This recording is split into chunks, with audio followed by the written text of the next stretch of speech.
Shalom, saudara Tuhan, kembali kita bicara tentang doa. Dan kemarin kita telah melihat beberapa bagian kecil. Ternyata doa itu bukan sekedar permohonan. Dan seringkali kita ini berdoa salah karena untuk menghabiskan atau digunakan untuk hawa nafsu kita. Dan kita akan melihat lagi, doa adalah bagian sebenarnya gaya hidup. Kalau saudara melihat Alkitab, saudara jumpai Musa adalah orang yang berdoa, Nuh adalah orang yang berdoa, Daniel juga orang yang berdoa. Jadi anak-anak Tuhan tidak bisa dilepaskan dengan apa yang disebut dengan doa. Jadi kalau orang Kristen, saudara dan saya tidak berdoa, perlu dipertanyakan kekristenan saudara.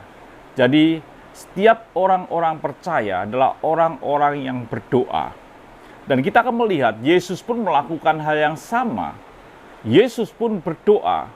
Dan Yesus pun melakukan seperti firman Tuhan katakan di dalam Markus 1 ayat yang ke-35. Pagi-pagi benar, waktu hari masih gelap, ia bangun dan pergi keluar. Ia pergi ke tempat sunyi dan berdoa di sana. Tuhan pun, Yesus pun melakukan hal yang sama, di mana dia juga berdoa kepada Bapaknya yang di surga. Dia lakukan dengan jelas pagi-pagi benar, waktu hari masih gelap. Di mana ketika hari saudara bangun pagi, ketika hari masih gelap? Apakah saudara ada di tempat tidur? Apakah saudara mulai berdoa? Kalau Yesus lakukan, saudara pun harus melakukan. Firman Tuhan katakan, di dalam Lukas 6 ayat yang ke-12, pada waktu itu ia pergi, Yesus ke bukit, berdoa semalam-malaman, ia berdoa kepada Allah. Jadi saudara kasih Tuhan, bahkan dia lakukan bukan secara pagi-pagi, tapi dia lakukan juga semalam-malaman. Artinya bahwa bukan sesaat, dia bisa lakukan berjam-jam, semalam-malaman dia berdoa. Jadi doa itu bukan sesaat, doa itu adalah sebuah gaya hidup yang Yesus lakukan, yang Yesus lakukan. Dia lakukan pada waktu pagi-pagi, dia lakukan juga pada waktu malam.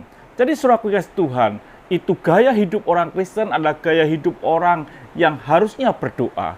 Jadi saudara kasih Tuhan, dalam hidup ini, kalau saudara melihat apa yang Tuhan lakukan, ada banyak mujizat yang dia lakukan, Yesus lakukan. Karena apa? Dia mempunyai hidup di dalam doa.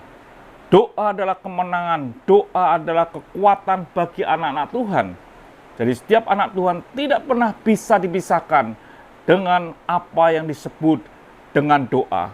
Saudara boleh tahu Alkitab begitu luar biasa di pikiran saudara, bahkan hafal tentang ayat-ayat Alkitab. Tetapi saudara kasih Tuhan, apakah kita mempunyai hidup doa di dalam hidup saudara? Tuhan memberkati.